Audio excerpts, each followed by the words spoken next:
아멘. 오늘 본문 말씀을 다시 한번 읽겠습니다. 예수께서 가라사대 내가 진실로 너희에게 이르노니 나와 및 복음을 위하여 집이나 형제나 자매나 어미나 아비나 자식이나 전토를 벌인 자는 금세에 있어 집과 형제와 자매와 모친과 자식과 전토를 100배나 받되 핍박을 겸하여 받고 내세에 영생을 받지 못할 자가 없느니라. 아멘.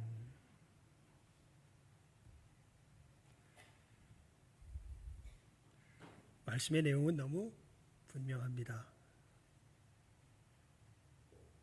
예수님께서 자기의 존재를 걸고 자기의 하나님 되심을 걸고 말씀하시지요. 내가 진실로 너희에게 이르노니. 아멘. 레고 피민, 이게 헬라 말의 그대로 된 번역, 원래 이야기고요. 진실로라는 말이 아멘이라는 말입니다. 아멘, 레고, 내가 말한다. 피민, 너희에게. 나와 및 복음을 위하여 집이나 형제나 자매나 어미나 아비나 자식이나 전토를 벌인 자는.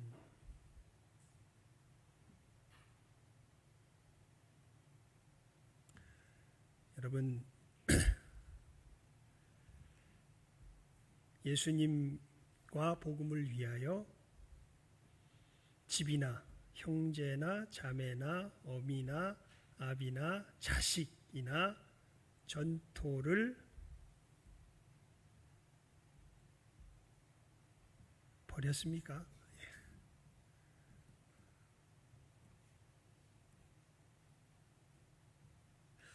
이 말씀이 어떠한 맥락 속에서 나오는 말씀이냐면, 그래서 이 말씀의 의미를 알려면요, 사실은 10장 17절부터 그 말씀을 살펴보아야 합니다. 10장 17절에 보면 어떤 사람이 나오냐 하면, 한 사람이 예수님께서 길에 가시는데 달려와서 예수님께 꿇어 앉아서 묻습니다. 그러니까 정말 간절한 물음인 거죠. 예수님께서 길 가시는데 그 앞에 꿇어 앉아 물으니까요. 정말 그 마음에 사무치는 질문을 가지고 나온 것입니다. 그게 무엇이냐 하면, 내가 어떻게 하여야 영생을 얻겠습니까? 하는 그 질문이죠.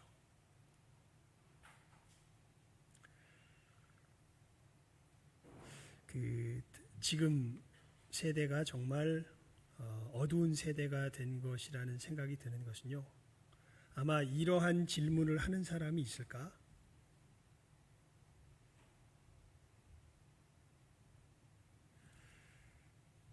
이게 무슨 뜻인지 잘 모를 거예요. 영생, 이 말 자체도 잘 모를 거고요. 아마 이렇게 묻는다면 조금 이해가 갈 수 있을지 모릅니다. 내가 어떻게 참된 평화를 얻을 수 있겠습니까? 평화를 구하는 사람이 있을까요? 진정한 평화를 구하는 사람이 있을까요?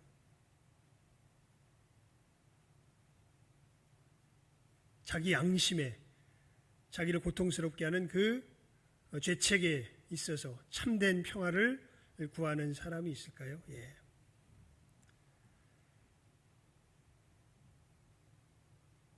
많은 사람들이, 그러니까 우리 주변에 유행하는 그 말만 봐도 알 수 있죠. 창조주 위에 건물주가 있다고 이야기하고요. 그리고 젊은 사람들이 이 부동산 문제가 이렇게 되니까 그것을 갖다가 이 시기에 이거 지나면 집 못 얻는다 해가지고 영끌이라는 이야기가 있죠. 영혼까지 끌고 모아서 사실은 돈을 대출받아서 집을 산다. 그러니까 지금 사람들은 가만히 보면 진짜 굉장히 강력한 신앙 가운데 살아가는 것 같습니다. 돈에 대한 강력한 신앙 속에 살아가는 것을 보게 됩니다. 제가 어저께 아버지 들으라고 막 뭐라 그랬어요. 사실은 무슨 그 사회적인 일을 이야기하다가 이 사람들은 지금 자기가 죽을 것에 대한 생각이 전혀 없는 것 같다고. 자기가 죽음을 맞닥뜨려야 하는 존재라는 걸 전혀 인식하지 못하는 것 같다고. 일부러 들으라고 그랬습니다. 희한하게도요. 나이가 들어가시면서 죽을 거라는 생각을 전혀 못하시는 것 같아요. 참 신기하죠. 이게 몸이 정말 기본적인 것이 통제가 안 되시는데도 자기가 죽을 거라는 생각을 못하세요. 여러분은 어떻습니까? 여러분이 죽을 거라는 생각을 하시나요? 그래, 내가 이렇게 지금 하루하루 살지만 하나님께서 나를 부르시면 이거 다 놓고 오늘이라도 내가 하나님 앞에 가야 돼. 이 생각이 있으십니까? 아니면 하나님은 앞은 무슨 하나님 앞, 지금 부동산 가격이 어떻게 되고 지금 비트코인이 어떻게 되고 지금 이 땅에서 지금 아이 학원이 어떻게 되고 내 자식의 미래가 어떻게 되고. 예수님 그러셨잖아요. 이 누가복음 12장에 보면 부자가 그러죠. 야, 내가 이거 어마어마한 지금 재물을 얻었는데 이거 어떻게 해야 되나? 이렇게 하면 되겠다. 창고를 헐고 크게 지어서 내가 모은 재물을 다, 곡식을 다 거기다 집어넣고 지내면 내가 수년은 아주 앞으로 그냥 굉장히 편하게 몇 년은 잘 먹고 잘 살겠구나. 내 영혼아 기뻐하고 뭐해라? 즐거워해라. 그랬더니 하나님께서 뭐라 그러십니까? 이 어리석은 사람아, 내가 언제요? 오늘 네 영혼을 거둬가니. 그럼 네 준비한 것이 네 것이 되겠느냐. 여러분, 참 이 사람은 정말 복된 질문을 가지고 주님 앞에 나아가는 것입니다. 질문 자체는 100점입니다. 내가 어떻게 영생을 얻을 수 있겠습니까? 예수님께서 말씀하세요. 네가 계명을 안 하니 하나님께서 말씀하신 그 계명을 지켜라라고. 살인하지 말라, 간음하지 말라, 도적질하지 말라, 거짓 증거하지 말라, 속여 취하지 말라, 내 부모를 공경하라 했느니라. 그랬더니 이 사람이 놀라운 대답을 합니다. 선생님, 내가 어려서부터 다 지켰습니다. 그랬더니 예수님께서 그를 보시며 사랑하는 마음으로 이렇게 이야기하십니다. 사랑하사라는 것은 너 잘했다라는 뜻이라기보다는요, 참 아직 네가 진짜 중요한 것을 모르고 있구나. 그래서 그것을 알려주려는 그런 의미죠. 이게 우리 21절, 10장 같은 10장이니까 21절 한번 읽어볼까요? 21절 읽습니다. 10장 21절입니다. 시작. 예수께서 그를 보시고 사랑하사 가라사대 네게 오히려 한 가지 부족한 것이 있으니 가서 배에 있는 것을 다 팔아 가난한 자들을 주라. 그리하면 하늘에서 보화가 내게 있으리라. 그리고 와서 나를 좇으라 하시니. 예수님 말씀하신 너 다 지켰다고? 아니, 안 지켰는데 진짜 중요한 게 있는데 여기 말씀을 잘 보면요, 내 있는 것을 어떻게 팔래요? 정말 중요한 이야기예요. 내 있는 것을 어떻게 팔래요? 이 사람에게 그냥 팔아 이렇게 예수님 말씀 안 하세요. 다 팔아. 누구에게 주래요? 가난한 자들에게 주랍니다. 그리고 와서 나를 좇으라. 그러면 네가 계명을 온전하게 지키게 될 거다. 이렇게 말씀하시는 것이죠. 사실은 계명을 지킨 게 아니죠. 자기 속에서 가장 큰 계명을 어기고 있었던 것이죠. 너는 나 외에는 다른 신들을 내게 있게 말라 말씀하셨는데, 사실 이 사람의 삶은 그 어느 무엇보다 돈이 중심이 되어서 살아갔던 삶이죠. 하나님보다도 더. 그래서 예수님께서 이 사람의 우상을 아시고 이것을 가르쳐 주시죠. 이걸 뭐 해야 된다? 제해버려야 된다. 그리고 와서 나를 좇으라. 여러분, 우리 귀에 못이 박히도록 우리 교회에서 듣는 말씀이 있죠. 예수님의 십자가의 죽으심은 뭐에 대하여 죽으심이요? 죄에 대하여 죽으심이요. 그의 살으심은 누구에 대하여 살으심이에요? 하나님께 대하여 살으심이 예수님 사도 바울을 통한 말씀이잖아요. 즉 예수님께서 행하시는 일이 뭐예요? 우리로 뭐에 대하여 죽게 하고 죄에 대하여 죽게 하고 뭐에 대하여 살게 하시는 일을 하세요? 하나님께 대하여 살게 하시는 일을 하시죠. 죄에 대하여 죽는다는 것은 지금 시대에 아마 이게 더 굉장히 정확한 표현이 될 것 같아요. 지금 시대의 말로 이야기를 하면 우리 우상에 대하여 어떻게 하게 하는 일을 하시는 거예요? 죽게 하시는 일을 하시는 거예요. 우리 우상에 대하여. 그러니까 예수님 말씀하시죠. 네가 지금 사실은 돈을 섬기는 우상 숭배 가운데 있다. 그 우상을 부수고 나에게 와라. 왜냐하면 여러분, 우리가 이 우상 부수면 우리가 하나님 섬길 수 있을 것 같아요? 돈의 우상 부수면 어떤 한 청년이요, 바람둥이였습니다. 이 여자 저 여자를 건드리면서 다니던 청년이었습니다. 근데 이 청년이 예수를 믿었어요. 이젠 바람둥이가 아니에요. 근데 교회에 와서 어떤 일을 하나 보니까 가는 데마다 말썽을 일으켜요. 무슨 말썽을 일으키나 보니까 자기가 거기서 쉽게 말하면 왕이 돼야 돼요. 어느 일을 하든지. 그러니까 이 사람은 이 자기가 모든 사람 위에 높이 서야 된다라는 것을 세상에서 살 때는 여자들을 찝적대는 것으로서 채웠다면, 교회에 와선 뭐는 그쳤지만, 여자들을 찝적대는 것에선 그쳤지만 여전히 사람들 앞에서 자기를 뭐하는 일, 드러내기를 좋아했던 것을 볼 수 있죠. 이 자기를 섬기는 우상 숭배는 지금 교회에 와도 이게 고쳐져야 안 고쳐져요? 안 고쳐지죠.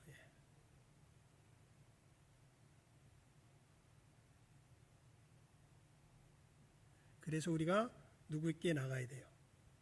예수께 나가야죠. 여러분, 그리스도인의 삶은 그런 의미에서 평생이 회개하는 삶이 돼요, 사실. 그래서 사도 바울이 그런 이야기를 합니다. 내가 날마다 죽노라.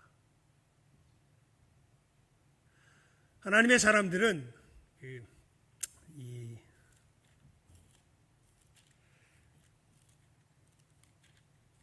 로마서 5장을 한번 펴보시겠습니까? 로마서 5장입니다. 로마서 5장입니다.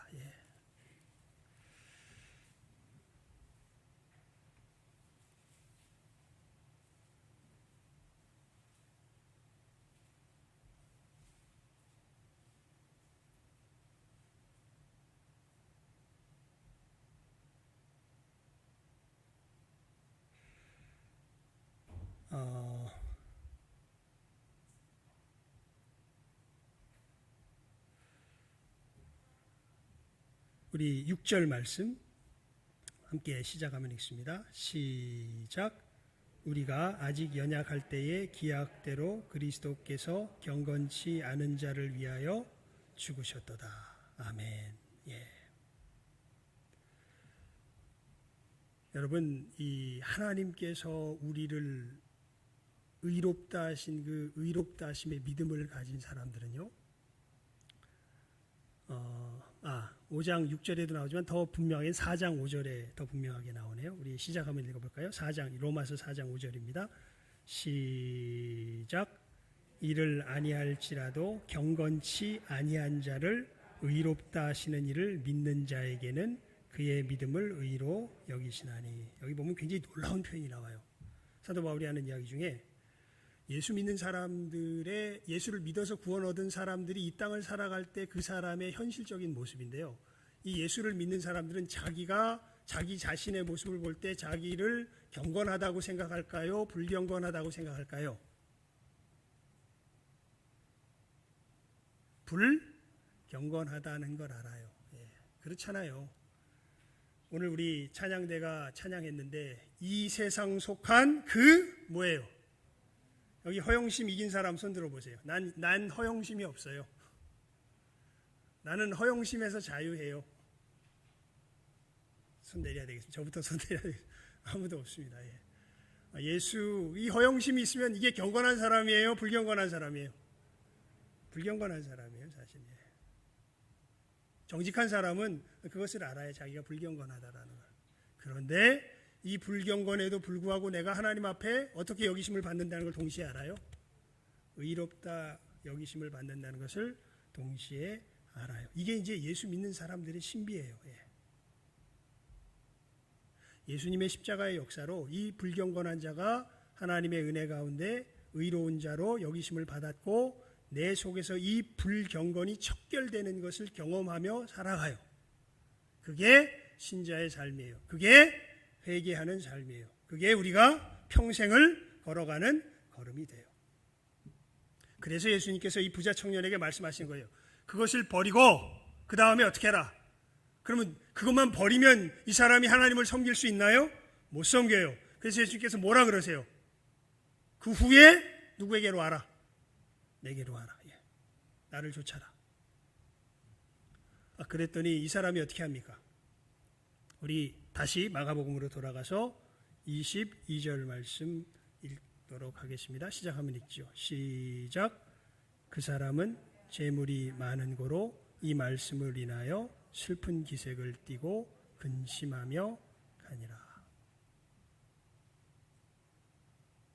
여러분, 못 버리죠.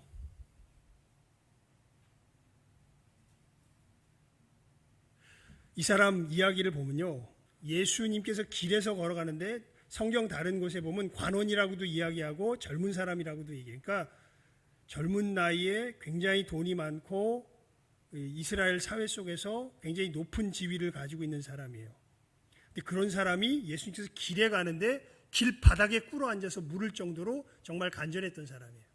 그러니까 사회적인 굉장한 지위가 있던 사람인데 그 모든 지위 다 내려놓고 주님 앞에 나와서 길바닥에서 물어보는 사람이에요. 그리고 그 사람이 살아온 삶의 족적을 가만히 들어보면 정말 하나님 앞에서 무엇인가 바르게 살아보려고 정말 어려서부터 애를 썼던 모습인 것을 알 수가 있어요. 그런데 이 사람의 정체는 예수님이 드러내 주세요. 이 사람이 왜 그렇게 불안했냐면 사실은 뭘 숨기는 우상 숭배자였던 거예요. 자기가 돈을 섬기던 우상 숭배자였던 거예요. 그래서 예수님이 그것을 알려주세요. 너는 돈을 섬기는 우상 숭배자다. 네가 아무리 뭐 열심히 하고 그렇게 해도 사랑해서 알려주세요. 다른 사람들이 칭송하고 네 스스로 봐도 네가 흠잡을 데 없어 보이고 하지만 사실 너의 정체는 뭐다? 돈을 섬길 수밖에 없는, 돈을 섬기고 있는 우상 숭배자다. 그거 다 우상 다 버리고 그 다음에 나를 와라. 그래야 네가 영생에 참여할 수 있다. 그랬더니 이 사람이 어떻게 해요? 이 사람이 어떻게 합니까? 안 가요. 자기 재물을 팔지 않아요. 그리고 근심하며 돌아갑니다.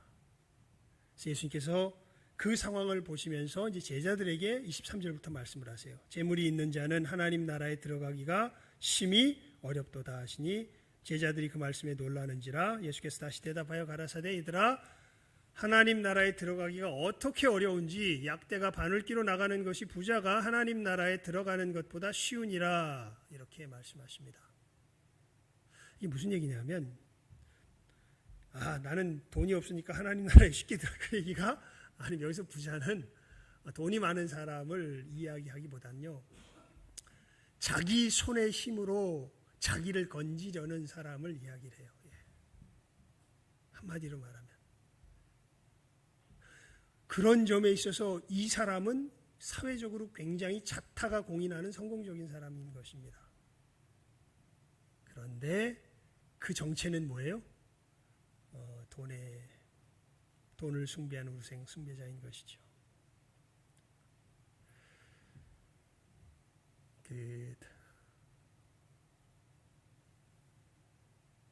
침묵의 봄이라는 1965년인가요? 미국에서 갑자기 그 저자는 잊어버렸는데 여자 과학자입니다. 가 쓴 책이 있습니다. 이게 무슨 책이냐면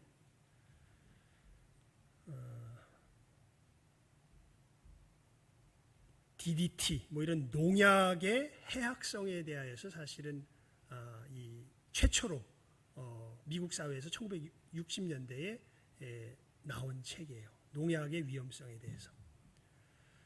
여러분 이 그 DDT 같은 농약이 사실은 1890 몇 년도에 이게 그 발견이 됐다 그래요. 그런데 이게 이제 세계 대전을 거치면서 사람들 죽이려고 화학 무기 개발하는 가운데 이제 이 DDT를 가지고 실험을 하다가 이게 이 벌레들에게 완전히 직효라는 것을 알게 된 거예요. 그래가지고 그 다음부터 이제 이 전쟁이 지난 다음에 이 약을 어디다 쓰냐 하면 이제 농사 지을 때 이제 그 해충들 이런 거 많이.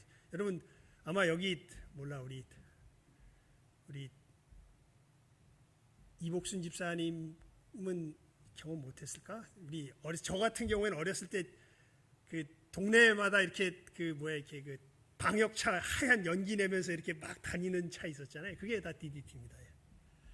근데 그걸 갖다가 농약에다 쫙 뿌리면 뭐가 다 죽어요. 벌레들이 다 죽어요. 그래서 야 우리가 이제 벌레 다 죽이게 생겼다.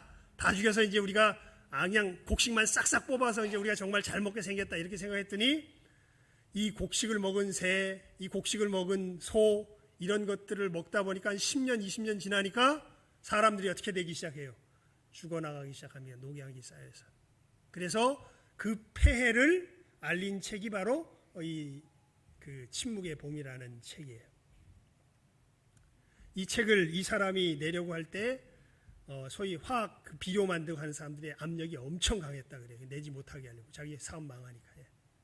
근데 이 사람이 내죠. 그리고 그때부터 이제 케네디 대통령 때부터 이제 환경 문제에 대해서 이제 미국에서 신경 쓰기 시작하고 환경 문제를 본격적으로 인류가 다루기 시작했다 그럽니다. 왜 이야기를 하냐면요. 여러분 농약을 딱 쳐보니까 다 죽어. 정말 우리 벼농사하고 쌀농사하고 뭐 사과하고 하는데 이게 쓸데없는 벌레들이 다 죽어나가서 우리가 이 농약을 잘 써가지고 잘 먹을 수 있으면 농약 써야 되겠어요? 말아야 되겠어요? 우리가 1960년대가 아니라 30년대, 40년대로 돌아가서 그때 정말 보릿고개 있고 막 이러는데 이런 농약이라는 게 나와가지고 이 농약만 쓰면 농사를 되게 많이 수확을 할 수가 있어. 그럼 이거 농약 써야 되겠어요? 말아야 되겠어요? 어떻게 해야 되겠어요?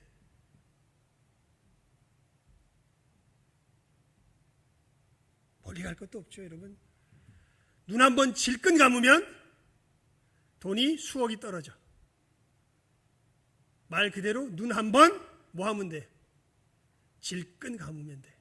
그러면 눈 한번 질끈 감겠어요? 안 감겠어요? 그 얘기예요, 사실은.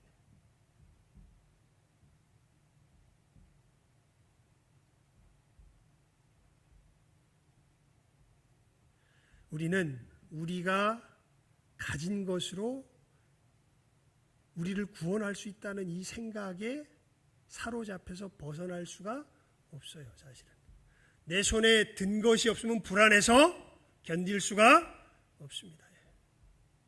참 그래서 성경 말씀이 굉장히 뼈가 아파요. 왜냐하면 예수님께서 누가복음 12장에서 그렇게 말씀하시죠.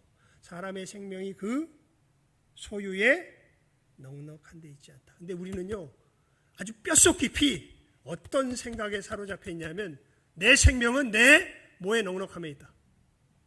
소유에 넉넉함에 있다. 여기 아주 뼛속 깊이 사로잡혀 있어요. 예수님이 참 미친 분이죠. 정신 나간 분이죠. 40일 굶고 나서 그래 사단이 와서 말하잖아요. 자, 이 돌덩이가 떡덩이가 되게 해서 먹어라. 40일 굶은 사람한테 제일 필요한 게 여러분 40일 굶으면 여러분이 제일 필요한 게 뭐겠어요? 예수님처럼 말하는 게 제정신이에요? 사람이 떡으로만 살 것이 아니라 하나님의 입으로 나오는 모든 말씀으로 살 것이라. 이게 제정신이에요?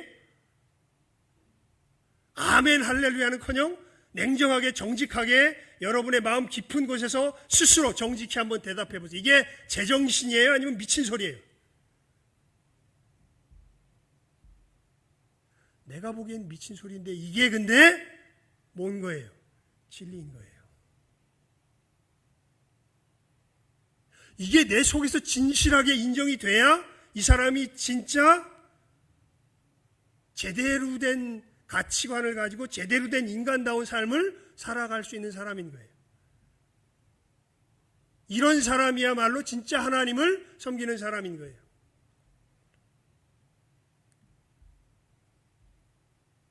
그래서 사실 제자들의 이 반응이 맞습니다. 우리 26절, 10장 26절 한번 읽어볼까요? 시작. 제자들이 심히 놀라 서로 말하되 그런즉 누가 구원을 얻을 수 있는가 하니.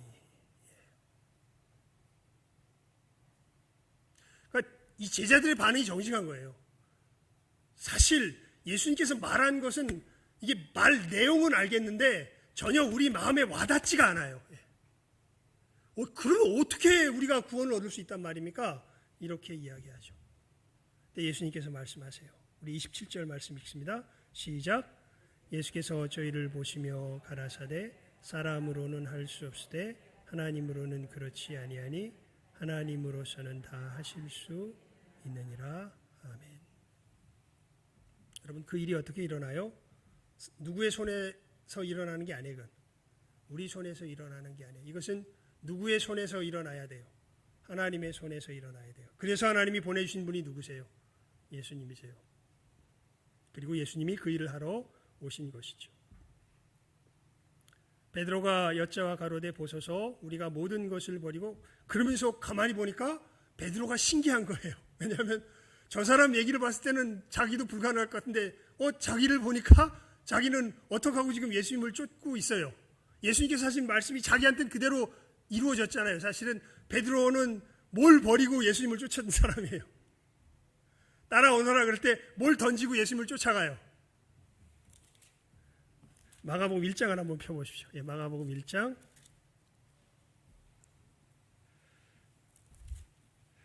마가복음 1장 16절에서 18절 그리고 19절 20절 16절에서 20절까지 우리 교독해 봅시다. 마가복음 1장 16절에서 20절까지 말씀입니다. 제가 먼저 읽죠. 갈릴리 해변으로 지나가시다가 시몬과 그 형제 안드레가 바다에 그물 던지는 것을 보시니 저희는 어부라.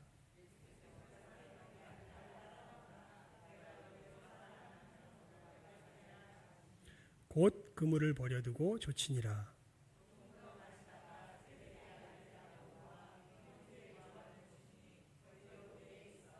다 같이 곧 부르시니 그 아비 세베대를 사꾼들과 함께 배에 버려두고 예수를 따라가니라. 너무 놀란 거예요, 자기들도. 이 사람 생각해보면 와, 이거 누가 도대체 천국 가요 그러는데 베드로가 갑자기 자기 자신을 돌아본 거예요. 그랬더니 놀랍게도 지금 자기는 어떻게 하고 있어요? 뭘 버리고 예수님을 쫓고 있어요. 자기 그물을 버리고 예수님을 쫓고 있고, 야고보와 요한은 그물뿐만 아니라 목까지 버리고 예수님을 쫓고 있어요. 여기 보게 되면 아버지까지 버리고 예수님을 쫓고 있는 것을 볼 수가 있죠. 보소서 우리가 모든 것을 버리고 주를 뭐했나이다? 쫓았나이다. 그때 예수님께서 하신 말씀이 오늘 말씀이에요. 예수께서 가라사대 내가 진실로 너희에게 이르노니 나와 및 복음을 위하여 집이나 형제나 자매나 어미나 아비나 자식이나 전토를 벌인 자는 금세에 있어 집과 형제와 자매와 모친과 자식과 전토를 100배나 받되 핍박을 겸하여 받고, 그 다음이 중요한데요. 함께 읽어볼까요? 시작. 내세에 영생을 받지 못할 자가 없느니라. 아멘. 자, 여러분, 우리가 예수님 안에서 누리는 이 생명의 가장 근본적인 토대에 해당하는 모습이 무엇일까요? 그게 오늘 말씀 속에서 잘 나타납니다. 굉장히 무시무시한 모습이에요. 세상에서 보게 되면요.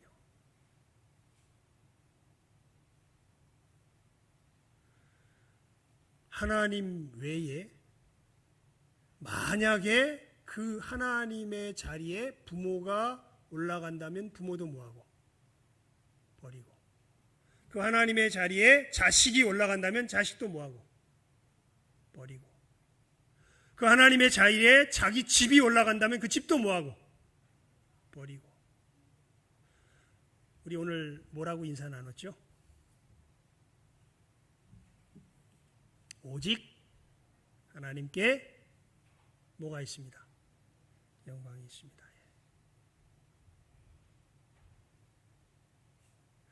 생명을 얻은 사람들은요, 누구를 섬기게 된 사람들이에요? 생명을 얻었다는 것은 달리 말하면 이 말과 동일한 말이 돼요. 누구를 섬기게 되었다, 이제는? 하나님을, 예수님을 보내주신 그 하나님을 섬기게 되었다. 그 하나님 한 분만 어떻게 하게 되었다.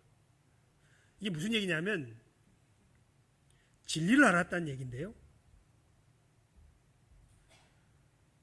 우리 교만한 거짓된 교만하고 멍청한 마음속에 우리는 굉장히 많은 신들이 있어요. 우리들 삶 속에. 어떤 사람에게는 부모님이 될 수도 있고, 어떤 사람에게는 자식이 될 수도 있고, 어떤 사람에게는 가족이 될 수도 있고, 어떤 사람에게는 자기가 지고 있는 이 집이 될 수도 있고, 어떤 사람에게는 자기 능력이 될 수도 있고.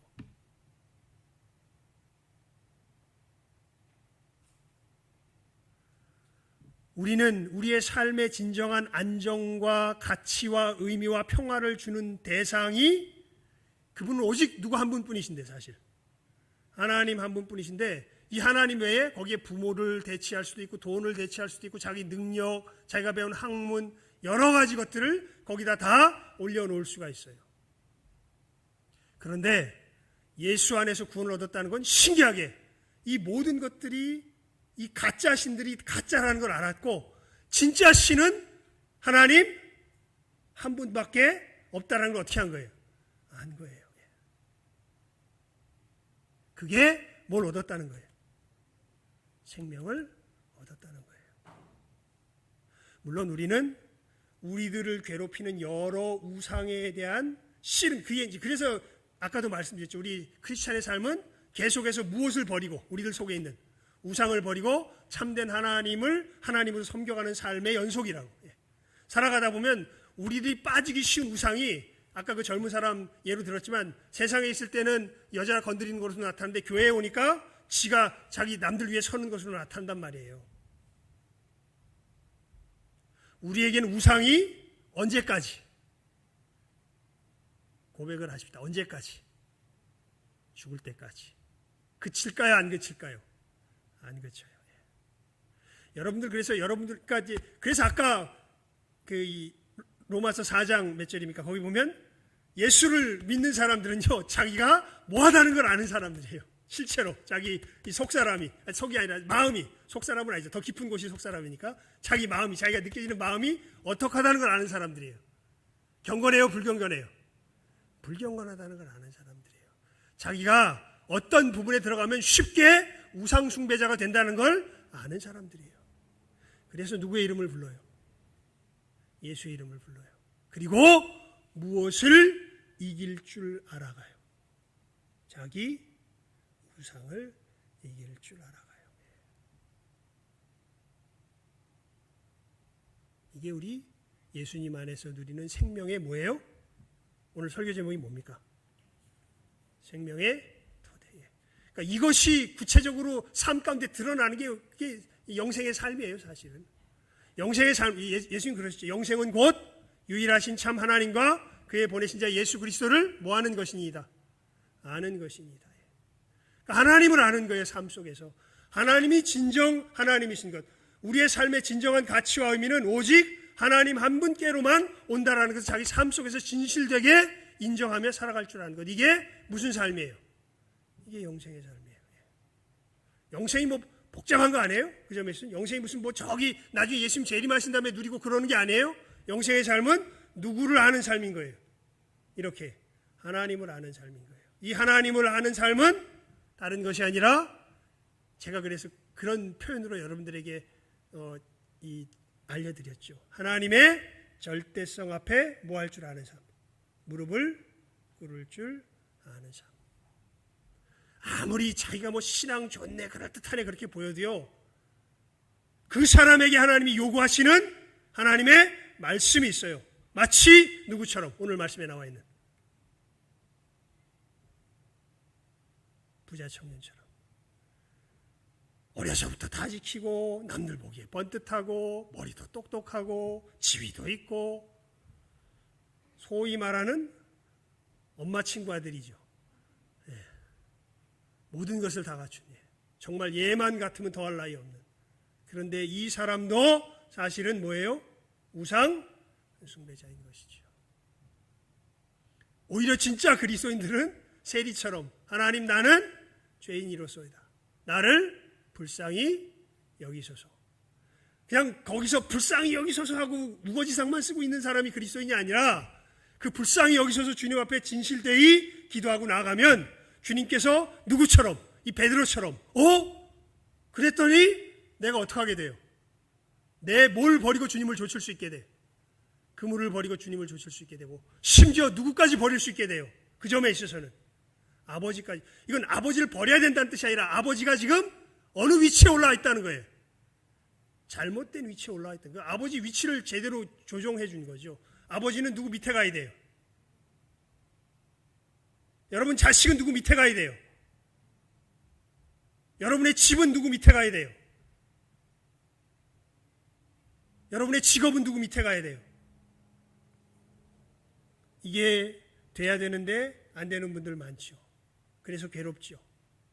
그때 예수님께서 말씀하시죠. 누구에게로 오라? 수고하고 무거운 짐진 자들아 누구에게로 오라? 내게로 오라. 내가 너희를 쉬게 하리라. 정말 그 문제를 가지고 주님 앞에 나아가 보십시오. 그리고 이건 뭐 너무 단순해서 그냥 이 말씀을 하고 맺으려고 그러는데요. 주님께서 이렇게 말씀을 하실 거예요. 오늘 이 청년에게, 이 부자에게 이야기했던 것처럼 아주 굉장히 구체적으로 이렇게 예배의 시간과 하나님의 말씀 앞에 서게 될 때 하나님께서 여러분들의 심령에 도무지 핑계할 수 없게 말씀을 하실 거예요. 이 청년, 이 부자처럼 이 사람한테는 뭐라고 말씀하세요? 네 재물을 어떻게 해라? 어떻게 팔아라? 예. 거기서 여러분들 아나니아 삽비라 되고 싶죠? 팔아라 그러면 팔기는 팔되 이거 좀 남겨야 되는 거 아니야? 예. 예수님 뭐라고 말씀하세요? 다 팔아라. 예. 하나님께서 말씀하시는 그 분명한 말씀이 있을 거예요. 그때 여러분 절벽에 몸을 날리십시오. 하나님 말씀 붙들고 죽는 길을 택하십시오. 그게 우리가 예수 안에서 누리는 생명의 뭐예요? 근본이에요. 토대예요. 거기에 다른 이의가 있어요? 없어요? 없어요. 그냥 죽읍시다 우리. 잘못되면 누구 책임? 그래서 잘못되면 누구 책임이에요? 하나님 책임이죠. 그 점에서는 좀 기대가 돼요. 여러분 저도 몇 번 이런 경험을 삶에서 경험했거든요. 하나님께서 말씀하시는 게 좀 말이, 제가 아버지를 버렸어요. 저도 언제 버렸냐면 신학교 갈 때 아버지를 버렸습니다. 하나님께서 제가 어느 길을 걸어가야 할까요? 하나님 앞에 고민하면서 금식하면서 지금은 금지가 됐지만 입산 금지가 됐지만 어디입니까? 북한산 그 꼭대기에 제일 높은 데 올라가가지고 3일 동안 밥을 굶어가면서 하나님 앞에 기도를 했더만 하나님이 너무나 엉뚱하게 총신대학원에 가라 그러잖아요. 예. 아버지가 그때 저한테 이런 제안을 하셨습니다. 야, 일본에 내 친구가 대학에서 물리학 교수인데 너 거기 가서 물리학 공부할래? 예.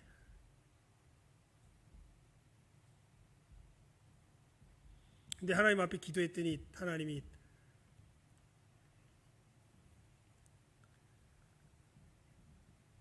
총신대학원 가라 그래서 제가 아버지한테 가서 그랬죠. 아버지 저 신학교 가겠습니다. 그랬더니 아버지가 1시간 반 동안 제 앞에서 담배를 뻑뻑 피우시더만 네 마음대로 해라 이러고 저를 확 버리시더라고요. 예. 그렇게 저도 어느 틈에 가 보니까 누구를 버려요? 아버지를 버렸더라고요. 그런 점에 있어서 누구 때문에? 하나님의 말씀 때문에, 예수님 때문에. 예. 여러분, 이 말씀 너무 단순해요. 그러니까 그 뒤에 책임 모르겠어요. 그렇게 해서 어떻게 됐을까요? 예, 그래서 이렇게 됐어요. 여기까지 왔습니다. 하나님의 은혜 가운데 정말 지금도 아버지와는 이 믿음의 씨름을 계속하고 있고, 우리 가족의 하나님께서 주시는 역사 속에서 각자의 믿음의 씨름을 감당하며 여기까지 오게 되었습니다. 하지만 너무 감사해요. 예. 여러분, 다른 타협의 여지가 없어요. 그냥 이 말씀이 그대로예요. 뭔가 타협할 생각하면 그러면 어떤 사람이 되는 거예요? 오늘 말씀에 나온, 우리가 말씀에서 읽었던 사람 중에서 보면 누가 되는 거예요? 근심하며 뭐 하는 사람이 되는 거예요? 돌아가는 사람이 되는 거예요. 차라리 울부짖으십시오. 믿음이 없다면 이 마가복음 9장에 보면요. 마가복음 9장 한번 보세요. 마가복음 9장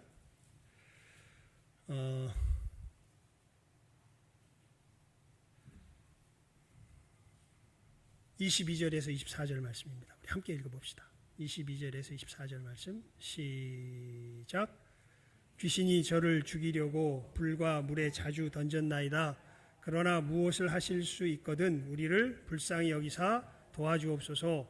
예수께서 이르시되 할 수 있거든이 무슨 말이냐. 믿는 자에게는 능치 못할 일이 없느니라 하시니 곧 그 아이의 아비가 소리를 질러 가로되 내가 믿나이다. 나의 믿음 없는 것을 도와주소서 하더라. 아멘. 못 믿겠거든, 믿고 싶거든 이 기도를 드리세요. 믿고 싶은데 뭐가 없어요? 믿음이 없어요. 그래서 그 믿음조차 뭐해요? 간구해요. 내가 믿고 싶은데 믿음이 없습니다. 나의 믿음 없는 것을 모아소서 도와주소서.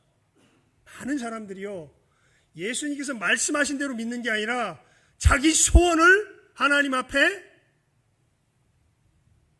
땡깡 부리고서 그것을 믿음이라고 생각을 해요. 여러분, 그때 예수님은 굉장히 직접적으로 우리에게 치고 들어오십니다. 그건 믿음 아니다. 내가 말하는 이것을 그대로 믿어라. 그때 우리 마음이 정말 믿음이 없다면 이 아버지의 기도를 드릴 줄 알아야 돼요.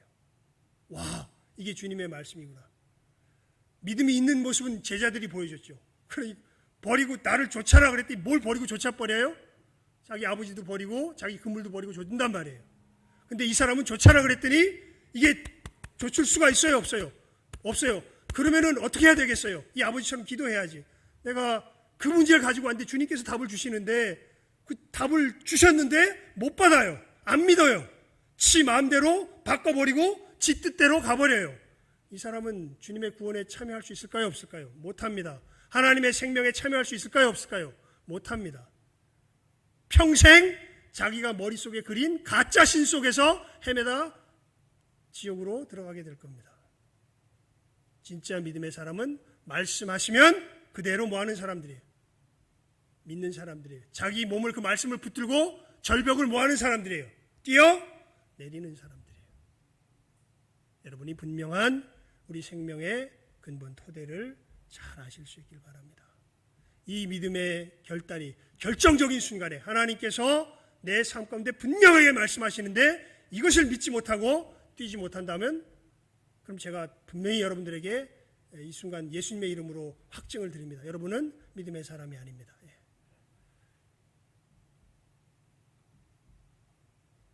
그러면 드릴 수 있는 마지막 권고는 그거예요. 이 귀신 들린 아이의 아버지의 기도를 배우십시오. 내가 믿음이 없습니다. 내게 믿음을 더하여 주시옵소서. 괜히 있는 척하지 말고 아나니아 삽비라처럼 다 팔라 그랬는데, 다 판다 그랬는데 너 남겨가지고 하나님 앞에 정말 오히려 큰 책망을 듣지 마시고 하나님, 제가 믿음이 없습니다. 저에게 믿음을 주십시오. 그리고 이 생명에 참여하게 하여 주십시오. 이 분명한 예 아니면 아니오의 이 길이 이것이 아니면 저것의 분명한 믿음의 결단 위에서 확실한 믿음의 길을, 생명의 길을 걸어갈 줄 아는 여기 있는 모든 복된 영혼들, 귀한 영혼들 다 될 수 있기를 주님의 이름으로 축원을 드립니다. 기도하겠습니다. 하나님 아버지, 이 시간에 우리 생명이 어떠한 것인가, 예수 안에서 우리에게 주어진 믿음의 길이 어떠한 것인가, 구원의 길이, 우리가 누리는 하나님을 섬기는 이 생명의 길이 어떠한 것인가 다시 한번 분명한 모습을 보아 알게 하십니다. 하나님께서 말씀하십니다. 그러면 우리는 그것을 그대로 받습니다. 믿어 순종합니다. 하나님, 너무도 단순하고 너무도 분명한 길입니다. 하나님이여, 이 분명한 믿음의 길, 이 생명의 길을 우리 주 예수 그리스도 안에서 확실하게 걸어갈 줄 아는 우리 모든 귀한 영혼들 다 되게 하여 주시옵소서. 말씀이 떨어지면 그것이 절벽이라 한들 그 말씀을 붙들고 절벽을 뛰어내릴 줄 아는 아브라함의 믿음을 소유한 여기에 함께한 모든 귀한 믿음의 자손들 다 되게 하여 주시기를 간절히 바라옵고 소원하옵고 축복하오며 모든 것 예수님의 이름으로 기도드리옵나이다. 아멘.